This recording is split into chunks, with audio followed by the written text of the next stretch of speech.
বন্ধুসকল আজি আলোচনাৰ বিষয় হৈছে খেজুৰৰ বিষয়ে জনাটো যদি আপুনি সঠিক পৰিমাণে খেজুৰ খায় তেন্তে আপুনি বিভিন্ন ঔষধি উপকাৰ পাব পাৰে কিন্তু বেছিকৈ খেজুৰ খালে ইয়াৰ ফলত বহুত গুৰুতৰ সমস্যাৰ সৃষ্টি হ'ব পাৰে গতিকে মাত্ৰ 2 মিনিটৰ ভিতৰতে খেজুৰ খোৱাৰ ঔষধি উপকাৰিতা আৰু ইয়াৰ বিভিন্ন বিপদজনক পাৰ্শ্বক্ৰিয়াৰ বিষয়ে জানি লওঁ আহক খেজুৰত কেলছিয়াম খনিজ পদাৰ্থ আ ভিটামিন বিশেষকৈ ভিটামিন B1 B2 B3 আৰু B5 প্ৰচুৰ পৰিমাণে থাকে আৰু ইয়াত কোনো অতিৰিক্ত চৰ্বি বা কোলেষ্ট্ৰল নাথাকে খেজুৰৰ বিভিন্ন স্বাস্থ্য উপকাৰিতাৰ বিষয়ে জানা আহক 1 নম্বৰে খেজুৰে পানী লগা ৰোগ নিৰাময় কৰাত সহায় কৰে 2 নম্বৰে খেজুৰে শৰীৰত সোডিয়াম আৰু পটাছিয়ামৰ ভাৰসাম্য ৰক্ষা কৰে 3 নম্বৰে খেজুৰত থকা কেলছিয়ামে হাড় মজবুত কৰে 4 নম্বৰে খেজুৰে হৃদয় শক্তিশালী কৰে 5 নম্বৰে খেজুৰে শৰীৰৰ বাবে শক্তি বৃদ্ধিৰ কাম কৰে 6 নম্বৰে খেজুৰত থকা ভিটামিন পুষ্টিকৰ উপাদানে সেৰোটোনিন নামৰ হৰমন উৎপাদনত সহায় কৰে যিয়ে মানুহক সুস্থতাৰ অনুভূতি দিয়ে আৰু মনটো সুস্থ কৰি ৰাখে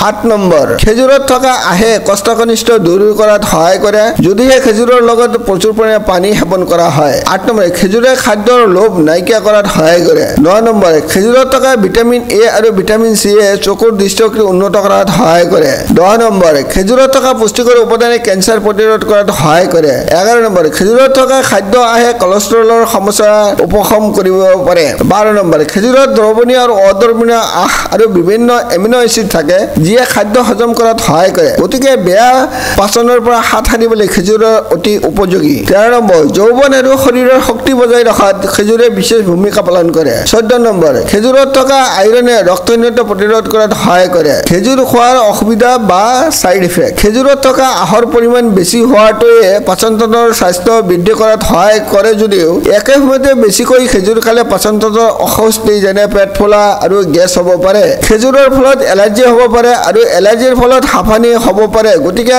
সংবেদনশীল ব্যক্তিয়ে অতিৰিক্ত সাৱধানতা অৱলম্বন কৰিব লাগে নিয়মিত ফল খাওক আৰু সুস্থ জীৱন যাপন কৰক আজিলৈ ইমানেই চেনেলটো সাবস্ক্ৰাইব কৰি বেল আইকনটো অন কৰি ৰাখিব যাতে মোৰ নতুন ভিডিঅ'বোৰ তৎক্ষণাত পাব পাৰে ভিডিঅ'টো লাইক আৰু শ্বেয়াৰ কৰিবলৈ নাপাহৰিব ভিডিঅ'টো চোৱাৰ বাবে অশেষ ধন্যবাদ